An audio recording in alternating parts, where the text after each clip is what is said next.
So one of the first questions that people always ask us is, why do you use this term pathways? You know, there are lots of organizations out there that have online courses, and why is a pathway different than a course? And so I put together a few reasons here, and we don't have to go through all of them, but it's certainly not a one and done event. So a lot of the online courses that you see are 2-week courses, or some of them are 1 or 2 day workshops, and you attend them, and then the idea is that you come back with this wisdom and you're supposed to do something with it. Often what happens is you get back into your daily routine and there's no time to do anything with this new learning that you have experienced. So what we try to do here is put you into practitioner mode as quickly as possible so that you end up with something that you can actually use in your classroom. Instead of contemplating creating something, you actually have something that you can take back and use in your classroom.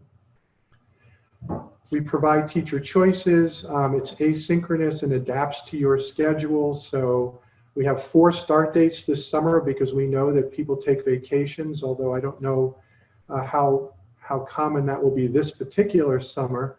But we still want to give you the opportunity to do these kinds of things when you want to do them rather than when we schedule them. So we have 4 start dates.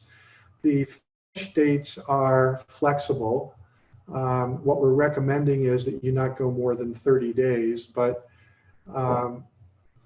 there may be a situation where you need to do that, and I think you can work that out with your network leader. You have several options for doing these pathways. You can do them at your own school with somebody, an academic administrator at your school sort of overseeing the process. And if you do that, there's no additional cost. You can do it with a network leader and other schools where you'll be able to interact with teachers who are not from your school. And there's also the possibility of doing what we call a custom division or departmental cohort, where you have, for example, a group of your English teachers or a group of your math teachers working together on a pathway. So those are the 3 options. And you can see there's some other information here as well. Okay, so this summer we will still be offering the core set of pathways that we have been offering for the past year, which are the CBE, competency-based education, project-based learning, and social-emotional learning pathways. And we offer them at 2 levels, the introductory level and the level 1, which is also called the unit developer level. So those are still available if anybody is interested in taking them. And from what we've seen so far, there seems to be a great deal of interest in the PBL pathways. And I think one of the reasons is that PBL fits very well in a variety of different delivery methods, so that if you end up with some kind of a hybrid model or an online model for a period of time next school year, PBL will fit very nicely. So this is a look at what the introductory PBL pathway looks like. And the only thing I want to say about this is that many of the national organizations that do PBL basically tell you that there is a way to do PBL. And that if you don't do it that way, you're really not doing PBL. And our feeling is that that's not always possible in your particular environment. So what we want you to do is understand how PBL works and then determine how you can make that transition in your own classroom or in your own department, even if the entire school is not embracing PBL. Okay, social emotional learning is based on the development and advice that we got from an outside organization, 6 Seconds, which is an international nonprofit, that specializes in what they call EQ. And you can see here, if you look at milestones 2, 3, and 4, those are sort of the core of the SEL program, which essentially says if you're going to work with your students on social emotional learning, you have to understand your own social emotional learning first before you can then work with other students. So that's sort of the key to the social emotional learning pathway. And the goal here is to integrate the activities that you come up with into existing coursework rather than having a separate program for SEL. And finally, competency-based education, which is, again, an entire program for an academic institution. So many people are scared by it because it's so involved to set up if you're doing it on a school-wide basis. But one of the things that we push in the CBE pathway is that you can do this on a small scale in your own courses. And it will still work in the same way, and you could still do PBL as sort of your pedagogy under the competency-based umbrella if you are doing this by yourself or with a small group of colleagues. So what's the ideal situation? The ideal is that the entire school creates a portrait of a graduate, defines the learning outcomes and competencies that are associated with that portrait, and then breaks those competencies down into requirements that can be connected to your existing curriculum or other parts of your school programs. It doesn't have to be the academic program. It could be the extracurricular program. It could be the athletic program. Whereas if you're a team captain, you may be able to satisfy some requirements of a competency. If you're on the debate team, you may be able to satisfy requirements of a competency, or in an academic course. Okay, so now let's look at the new pathways. And we have 5, and you can see them here. And they're a little bit different than what we would call the foundational pathways that we have been running for the past year, because those are programs that are often done school-wide. These are programs that could be done school-wide, but they could also be done by individual teachers in a number of different variations. And I think that the network leaders for these pathways might be able to speak to how an individual teacher could incorporate this into their class without the entire school embracing one of these programs. So let's start with cultural competency, and I'm going to introduce to you, although I don't see her here. Tara, are you here? Yes, I am here, and I'm going to present my screen. Okay, then let me stop here so that you can. Okay, so here we go. Can you see my screen? We can. Okay. So this is the page in Canvas, what it actually looks like, and those were actually the slightly older titles you had. But the cultural competency pathway takes you through 5 milestones, and the idea is that this would apply to any sort of diversity or difference that you might encounter, whether it's, we know that in independent schools, we have kids who come from very different socioeconomic backgrounds, as well as cultural backgrounds, linguistic backgrounds, learning styles, racial, all types. For the most part, many of the activities focus on, from the racial perspective of diversity and cultural competence, but all of the activities are designed such that you can use them for any particular type of diversity that you want to try to encourage, or equity that you want to discuss and bring into the classroom.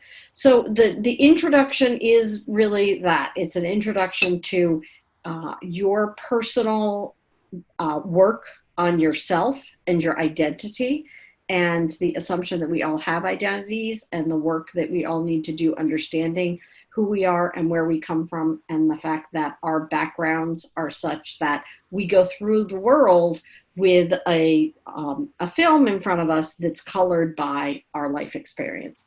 And I loved in one of the books I was reading that talked about how your cultural identity is the software that runs your hardware, right? So it's really what's processing everything behind the scenes that we aren't aware of.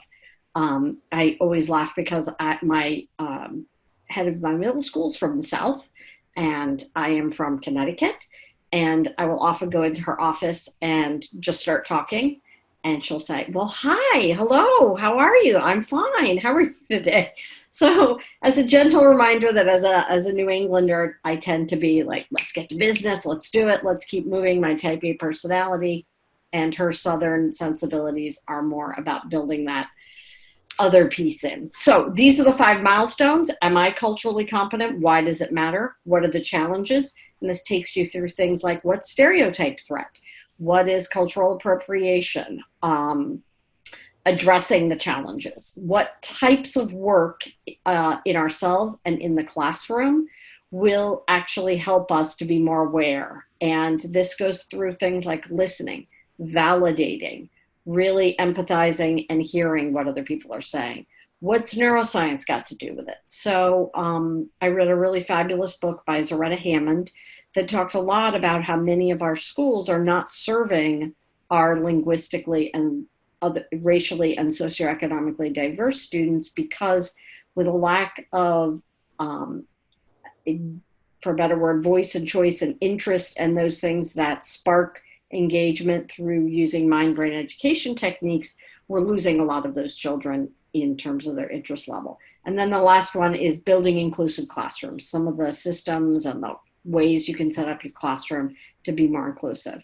So as we go through the pathway, a lot of it is personal reflection, at least in the beginning, and a little bit of explanation of how you might apply this in another context in your school.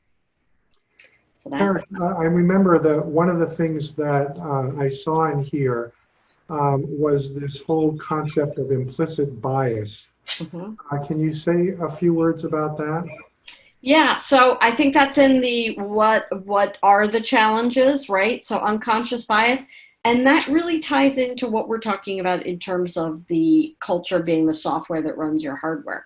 So implicit bias is really when we believe that everybody else's experience has been akin to ours, when we aren't able to think about how somebody else might be experiencing the world and then it might be very different. We make assumptions about people in all sorts of ways, right? So that can be from the assumption that if a Black man is jogging in your neighborhood, he's just stolen something. Or it can be the implicit bias that because a student's first language is in English, they're not as smart because they don't sound as educated. Those are just 2 egregious examples. But so there's some really good videos that I was able to find and pull in on some of these things, as well as articles, and then activities that I pulled for a wide variety of websites and other places that it'll link you to experience. Did that answer your point, Joel? Yes, thank you. And I think that's, yeah, so there's this whole section on unconscious bias, implicit bias, and stereotypes. So Sarah's giving you a little preview here of what the design looks like. So we go through the videos, the articles, and then reflecting, and then down here you would come down to the bottom. This is the activate portion, and these are the try these, the activities you're asked to try. Then you reflect and submit a reflection about the activity. Great. All right. Get back here.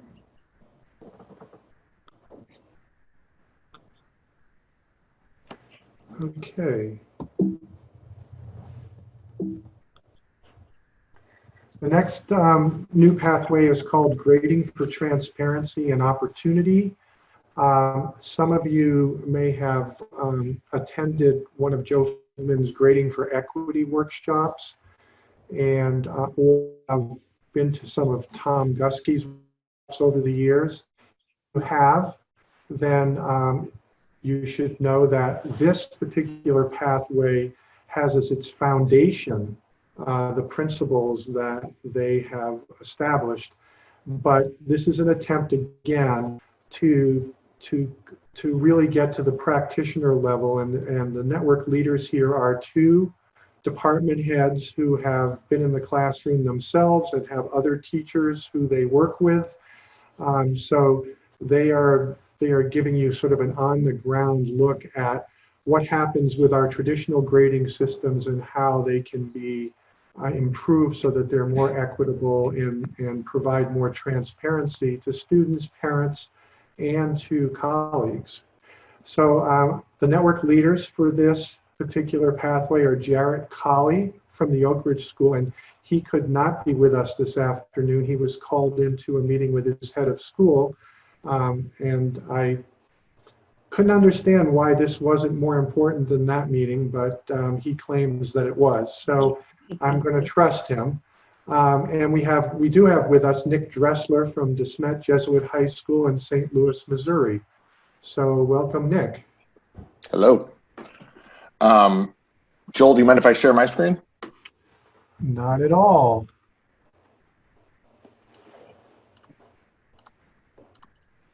Hold on 1 second. Nick has a very unique design. Okay, is everybody seeing this? Here we go. Yes. This is up? Okay. All right, so as Joel mentioned, myself and Jared have been working here largely because neither of us are very traditional people in any facet of our life, and that comes into classroom teaching and grading as well.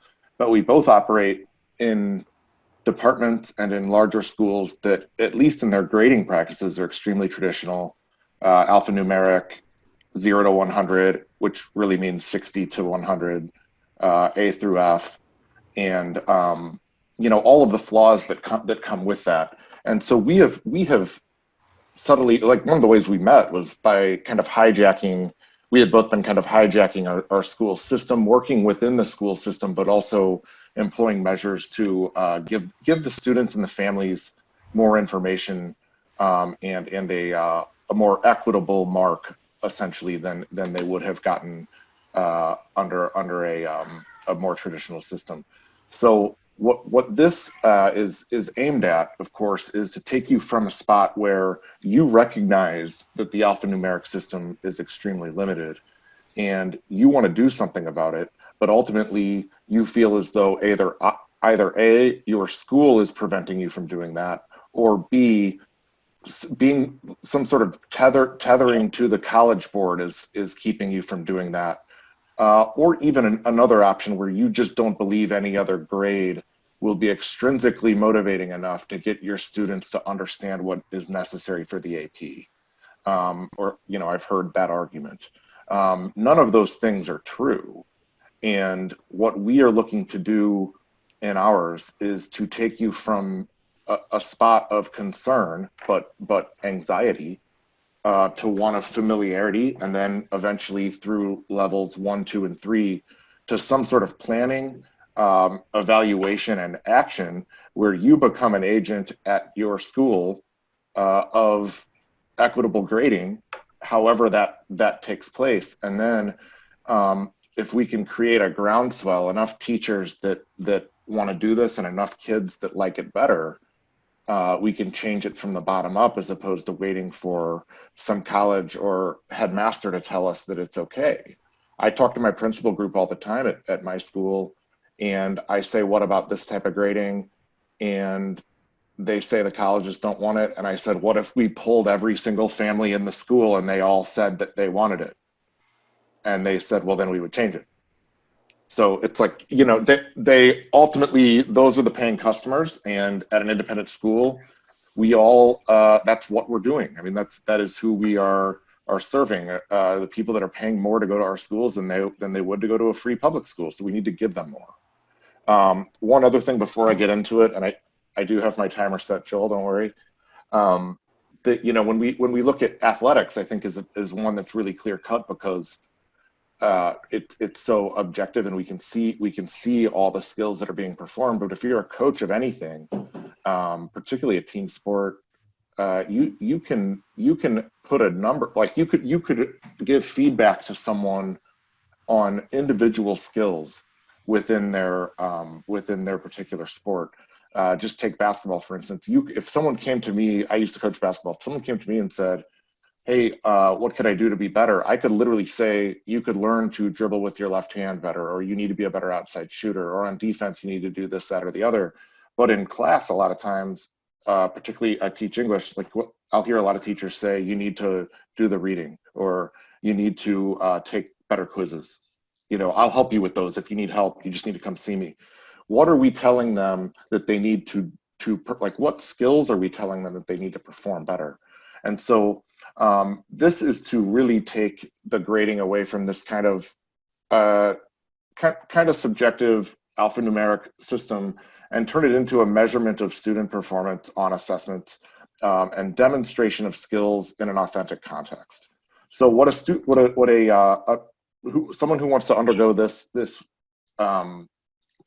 pathway would do, we've got a kind of descending line here of activities and some choices that you can make, and simply you start with the first one and you move your way down like a game board. I designed this off of the sign there that's behind Joel's head, so it's meant to kind of look a little bit like that sign. And so what you get here is the initial requirement, and so this is what you're kind of building toward. And then as you go to these different activities, there are videos and readings that you can do, and then in some cases where they're duplicates, choices that you can make, and then eventually questions that you answer that show some sort of movement, some sort of familiarity. This is really just the front loading section of the course at this point, becoming familiar with different types of grading systems and becoming familiar with the ways that some very innovative teachers are doing it in some very traditional contexts. For people that are super interested, there's a digging deeper section over here where teachers can look at even more things. So what we have here is milestone 1. We have designed 4 milestones in this. So there's 1, and then milestone 2, of course, would look quite similar. A few more choices to make, of course, as you get a little more familiar with going on, and then some more dig deeper ideas here. But ultimately, you're following this pathway just like a game board.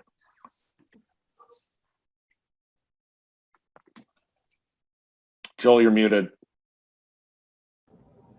Thanks, Nick. It looks like you've taken the term transparency very, very seriously. And when we say pathway, we've actually created a visual pathway for people to follow. So those of you who get tired of looking at text all the time may want to take a look at this pathway, because it's a little bit different visual approach, but from a content standpoint, it will have all the functionality that all of the other pathways have. Yeah, and I think the one other thing is that as you complete one, there is this sense of actually traveling, and you can see where you were versus where you are now. And that sort of, at least with my students, I use a similar idea, and it creates a real sense of accomplishment as you're moving forward and seeing physically where you were versus physically where you are now. Okay, thank you. All right, the next one, we're going to move on to critical thinking and argumentation. And this pathway was developed by an organization at Harvard called Thinker Analytics. And we actually have 3 members of their team here today. Nate Oti, who has sort of taken the lead on developing this pathway, and his colleague Aidan Castigian. And we also have Ann Sanderson, who is the boss. So, and she should be very proud of what her team has put together. So I'm going to turn this over to Nate, knowing that he's going to show you some really cool stuff. Thanks, Joel. I'll just let Anne and Aiden briefly introduce themselves, and then I'll show you guys a little bit about argument mapping. Okay. Yeah, I'm Ann Sanderson, and I am the boss. I'm the executive director of Thinker Analytics and a 20-year veteran of high school classrooms. I taught English and theology and came into this partnership with the Harvard Department of Philosophy just about 8 or 9 years ago. But we have really honed in on argument mapping and teaching critical thinking skills for the past 3 years. And I'm going to give you over to Nate and Aiden. Yeah, thanks so much, Joel. My name is Aiden Castigian, and I'm a program director here at Thinker Analytics. I also teach in the philosophy department at Wheaton College, which is a small liberal arts school just south of Boston. And I teach logic and critical thinking, which is exactly what we're here to talk to you about today. So I'll hand it back to Nate. Awesome. So my name is Nate Odie. I'm a fellow in Harvard's philosophy department, and I'm the lead instructor for Thinker Analytics, which means I get to have a lot of fun creating all the content. So I've already alluded to argument mapping a little bit. I'll just give you guys a quick overview of what that is. There's no way I could possibly unpack it all, but one thing I just wanted to highlight for everybody is there's a lot of research you can find on our website, thinkeranalytics.org. But really where we stumbled upon argument mapping is it's a method of teaching critical thinking skills that's being used at the university level. And these are all studies where they had students take argument mapping courses and measured their performance on critical thinking tests, and they're getting really overwhelming results. And we work with some of these professors, but the meta-analysis, the sort of punchline is that the average argument mapping course gets double the gains of a standard critical thinking course at college, and 5 or 6 times the gains of a standard semester at college. So that's, if you know anything about education research, that's sort of unheard of. And so we were kind of scratching our heads a little bit too. But now that we've really gotten deep into it, we see why it's so powerful. We really focus on actually teaching critical thinking skills in a concrete practice-based way. So, every educator will tip their hat and nod and say, yeah, critical thinking is good. We should do that. And most people would like to think that they're teaching critical thinking in some capacity or another, maybe woven into the curriculum here and there, or you ask students to ask a hard question every now and then. But what we've really done is developed a very focused and disciplined way of targeting these skills with this method called argument mapping. So let me show you an example of an argument map. And this is using a software tool called MindMup that integrates with Google Drive. It's a free tool that we show you how to use in our pathway. But these are maps about whether, here's a current topic. Should people wear masks every time they go out in public? So what we've done is developed an argument map on the pro side that everyone should wear a cloth mask, and on the no side that not everyone needs to wear a mask every time they go outside. And so what an argument map has is it has a main claim, and then underneath the main claim are the premises or reasons. So these ones are structured so that they're kind of folded up underneath. So I didn't want to overwhelm you guys, so I kind of folded them up. But you can see you can actually put an enormous amount. These can sort of get as big as you want them to. The important things I want to draw your attention to are that you can have different structures of the reasoning. So for example, these are independent premises because they each have their own support connection here. These are separate reasons to believe, for example, that asymptomatic people should wear a mask. These are co-premises. So these are statements that work together to give one single reason. And we teach you more about that in the course. But the advantage of having students learn to create argument maps is that you can have better class discussions, and you can use this as a basis for planning essays, for example. So one thing to notice is, like, for example, this is a link to a piece of research, right? And you can insert the links directly into your maps. You can also put sticky notes. So here's some discussion questions. Which experts should we trust in a time of crisis, and why? Should we take aggressive, health measures like Korea? You know, and then on the flip side, you know, we've got arguments on the other side that, you know, what if wearing a mask could give people a false sense of security that makes them careless about social distancing? And you could ask students, you know, to discuss that question. Now, what this is it's a representation of what an argument looks like, but you can also use argument maps to evaluate whether an argument is any good. So let's say I think this is a particularly strong reason. I can actually indicate that I think it's strong, right? By like making the support connection thicker, right? Or thinner. And then I can actually like label it as well. There's some other functionality. For example, if I think this premise is false, I could change the color of it, right? So maybe I think red if I want to say that it's false. And again, I can attach a sticky note to, you know, give my evaluation of it.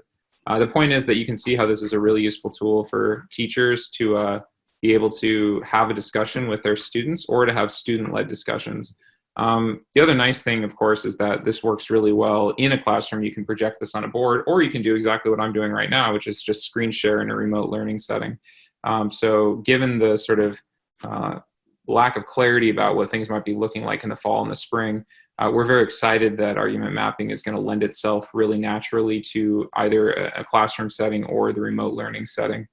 The last thing I'll kind of throw out there is that we've also designed a lot of practice exercises, both for teachers to take in this pathway, as well as for students to do on their own. So here, for example, this is a puzzle skeleton where you can have all the claims, and then the students need to work together in small groups to piece together the puzzle. This one is about whether Congress should grant citizenship to DACA dreamers.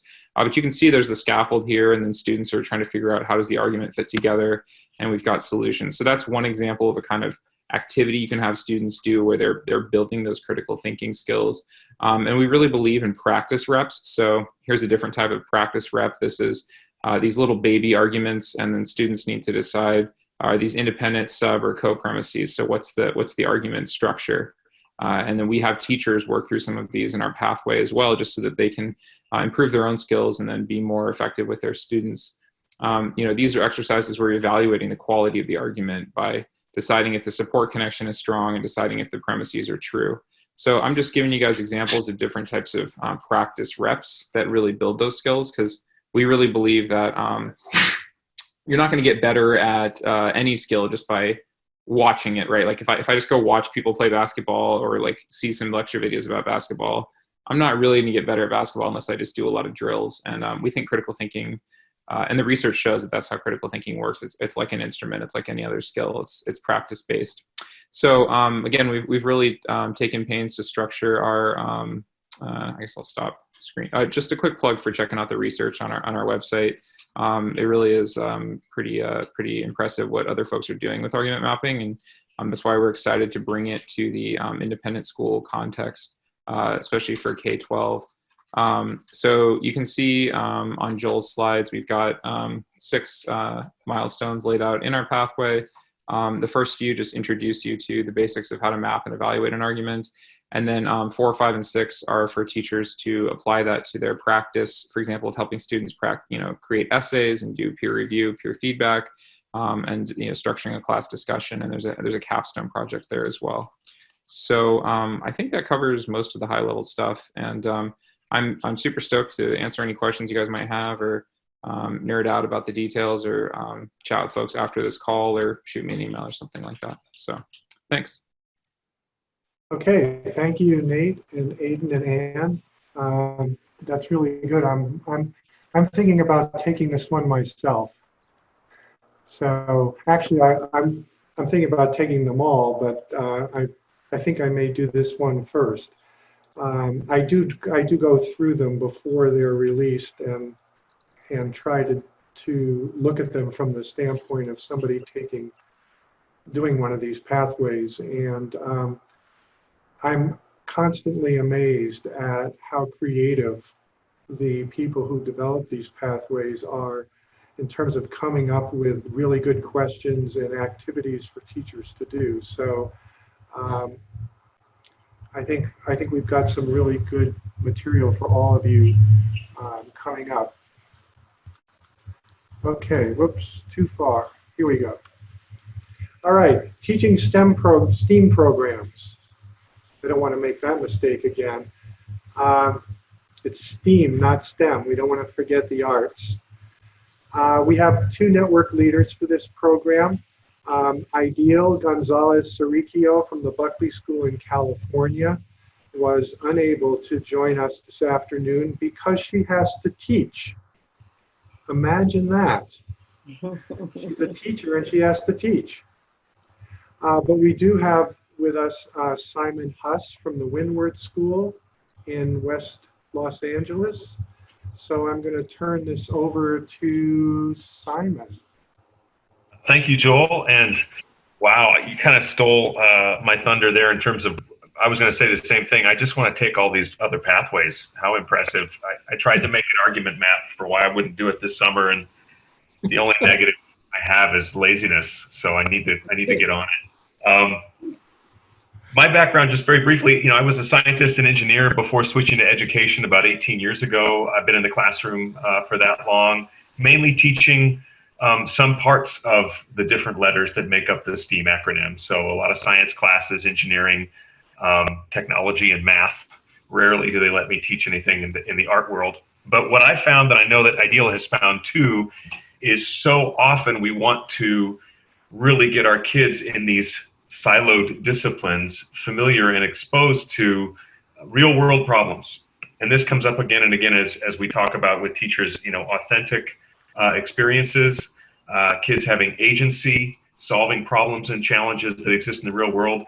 And to do that, our argument is, of course, so many of these things are multidisciplinary. They cross the lines and the boundaries of an individual discipline. And so that's a big plug for why STEAM and why classroom teachers, as classroom teachers, we might want to incorporate elements of these other disciplines into our practice, regardless of which letter in this particular acronym you find yourself teaching.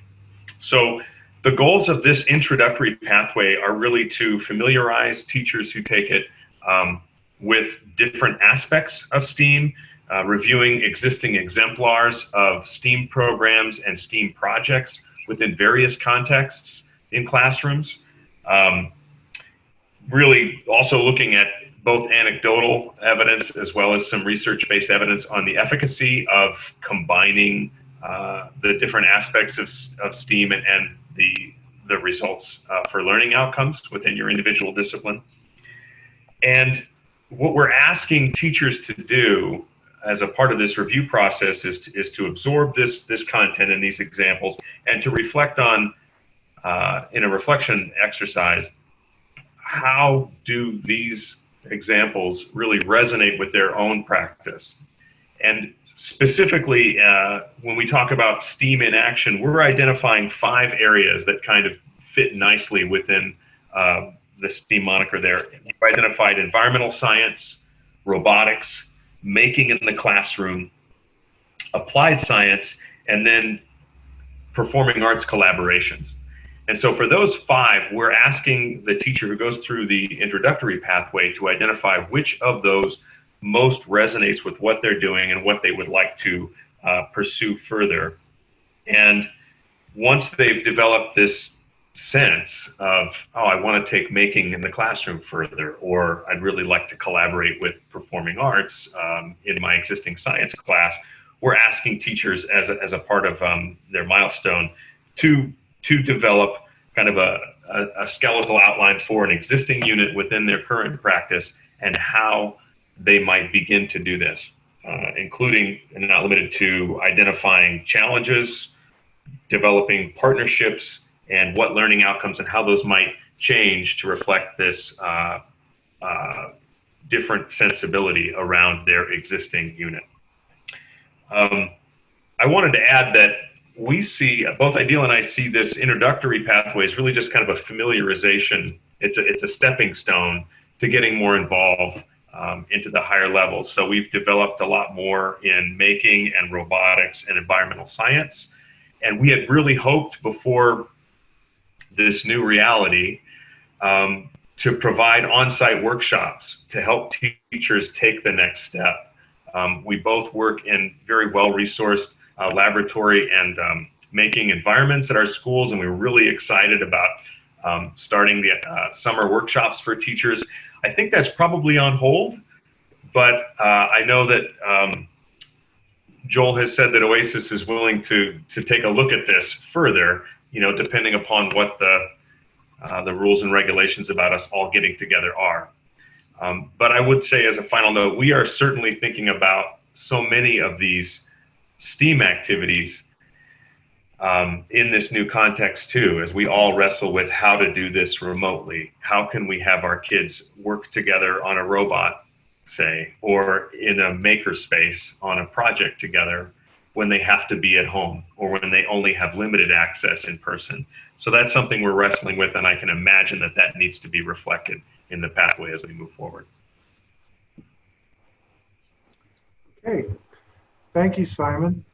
So I think one of the important things about this particular pathway is that the introductory level is designed to provide you with sufficient scaffolding that you can then make a decision about what area of STEAM you'd like to pursue.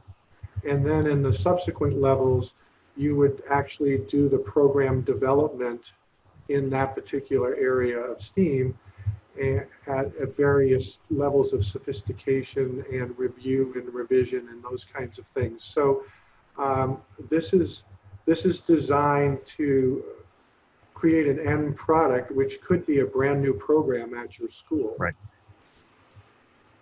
No, exactly. And I guess just to echo that, it might make sense depending on where in the administrative strata you find yourself at your school. Sure, maybe you can make the decisions to start an environmental science program, but maybe you're not there. Maybe you just want to see more making or arts collaboration in your existing classes. And so which particular route you choose may have a lot to do with where you find yourself administratively at your school as well.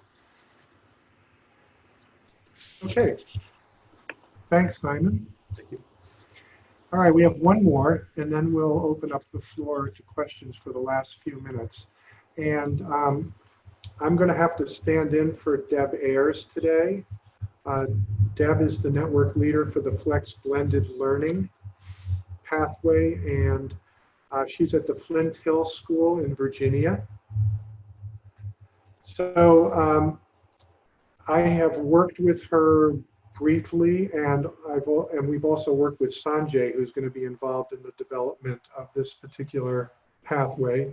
Sanjay is our fearless leader. But you can see here from the outline that this is really about technique in terms of what can you do in sort of the hybrid environment to ensure that students are going to be engaged. And that's what the Flex Blended approach is really all about. So the milestones here are, you know, what problem are you trying to solve? What are the opportunities for blending? How do you integrate it into traditional courses and traditional approaches to teaching courses? What are the blended models that are out there? And it will look at each one of them. So if you're wondering about what types of models we're talking about, they would be things like station rotation, lab rotation, individual rotation, flipped classroom, or what they call the flex model. So all of those will be examined in this pathway. And then there's a new idea here that Deb and Sanjay came up with, which is to have a live component. So those of you who do this in the summer and are working during the month of July, there's going to be, there are going to be days that will do these types of webinars for the participants in the Flex Blended Learning Pathway. And they'll have an opportunity to spend some time with Michael Horn, Jill Abbott, John Watson, and John Bergman. You may or may not have heard of those names, but these are all people who are deeply involved in the Flex Blended Learning approach. John Bergman, some of you may remember, is arguably the inventor of the flipped classroom. I mean, nobody really knows who was the first person to do it, but John was certainly the first person to write about it in his blog. So these are people that the participants in this pathway will really have the opportunity to talk with and pick their brain. And that should be a very, very engaging experience for everybody who does that pathway.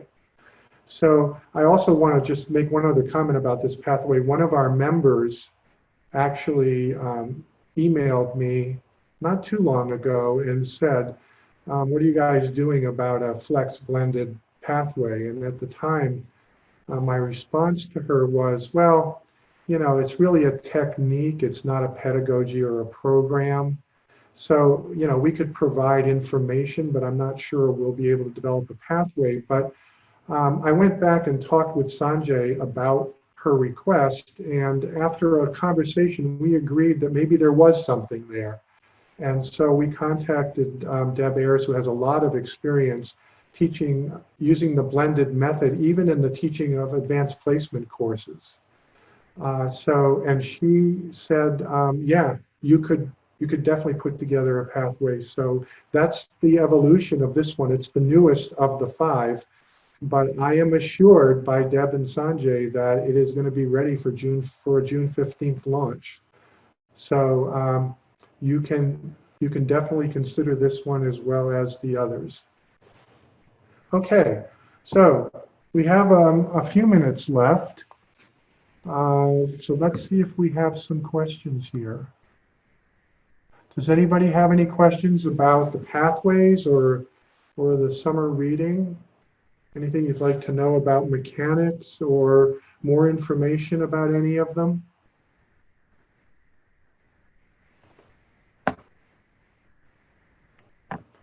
Okay, because I don't see any questions. I'd like to think that our development teams here did such a wonderful job of explaining what they have that nobody has any questions.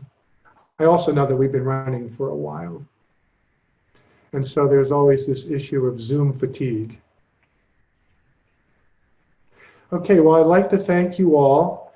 And as some of the developers said, if you have additional questions that are specific to their pathway, feel free to contact them. If you don't have their contact information, feel free to contact me and I will give you their contact information. I want to thank them all for being here today. Simon, Nick, Tara, Ann, Hayden, and Nate. And we will see you next Tuesday, hopefully, when we'll be talking about pedagogical myths. Take care, and I hope you all have a great day. Thank you all. Thanks, Joel. Thanks, Joel.